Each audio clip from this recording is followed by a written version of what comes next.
ఇంకెలాగా మనము ఫలము ఫలిస్తాము అనంటే, మన గతము నుండి మనం ముందుకు వెళ్ళాలండి. గతంలోనే ఉంటూ గతపు పొరపాట్లు, గతపు గాయాలు, whatever past hurts, past mistakes or past failures. నేను ఎన్నో సార్లు ప్రయత్నించానండి దేవుని సేవ చేద్దామని. ఇది చేయమని నాకొక కాలింగ్ ఉందండి. దేవుని పిలుపుంది. కానీ ఒక్కసారి అడుగుపెట్టాను. అడుగుపెట్టినప్పుడు అట్టర్ ఫెయిల్యూర్ నాకు కలిగిందండి.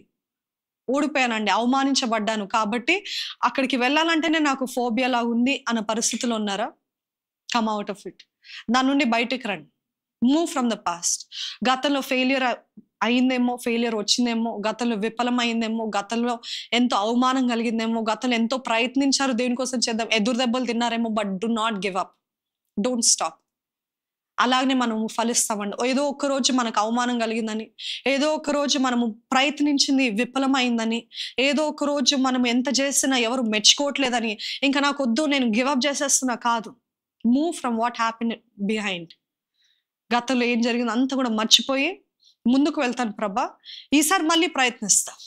ఈసారి దేవునితో ప్రయత్నించండి. ఈసారి దేవుని కృపతోటి ప్రయత్నించండి. ఈసారి దేవుడు శక్తితోటి, దేవుడిచ్చే కరేజ్ తోటి ప్రయత్నించండి. నిశ్చయంగా జయము మీదే. జయం మనదే. మూడవది ఏంటిదంటే, మొట్టమొదటిగా ఏంటిదంటే here the word of God daily. ప్రతిరోజు ఆయన వాక్యం వినాలి. రెండోది ఏంటిదంటే గతము నుండి, గత గాయాల నుండి, గత అవమానాల నుండి ముందుకు వెళ్ళాలి. మూడవది ఏంటిదంటే ఒక దర్శనము కలిగి ఉండాలండి. దర్శనము కలిగి ఉండాలి. ఆ దర్శనం కలిగి ఉంటే మాత్రమే కాదు, have a vision and be sure to fulfil the vision. అర్థమవుతుందా? కేవలం దర్శనం, అనేక మందికి దర్శనం ఉంటుంది, అనేక మందికి గోల్స్ ఉంటాయి, గమ్యం ఉంటుంది. కానీ గమ్యము కలిగినంత మాత్రాన మనం గొప్పోలం కాము. కానీ ఆ గమ్యము, ఆ దర్శనము నెరవేర్చేవారుగా ఉన్నప్పుడు అప్పుడు we make a difference in this world, in the kingdom of God. దేవుని రాజ్యములో, ఈ లోకములో we can make a difference. కాబట్టి మీకు ఏమైనా దర్శనం ఇచ్చాడా దేవుడు?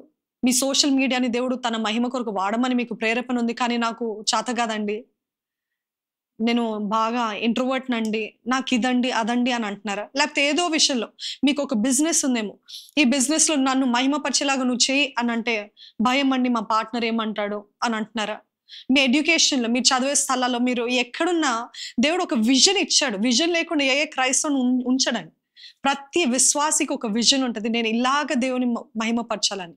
అందరికి ఒకేలాగా ఉండదు. మాకేమో ఈ రీతిగా క్రైస్తవుని, విశ్వాసుని బలపరిచే విజన్ దేవుడు మాకు ఇచ్చాడు.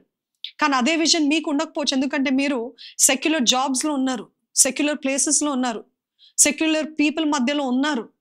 అట్లాంటప్పుడు నేను ఇలాగ వాళ్ళు ఎలాగ బోధిస్తున్నారు అట్లా కుదరదు. God has given you a vision.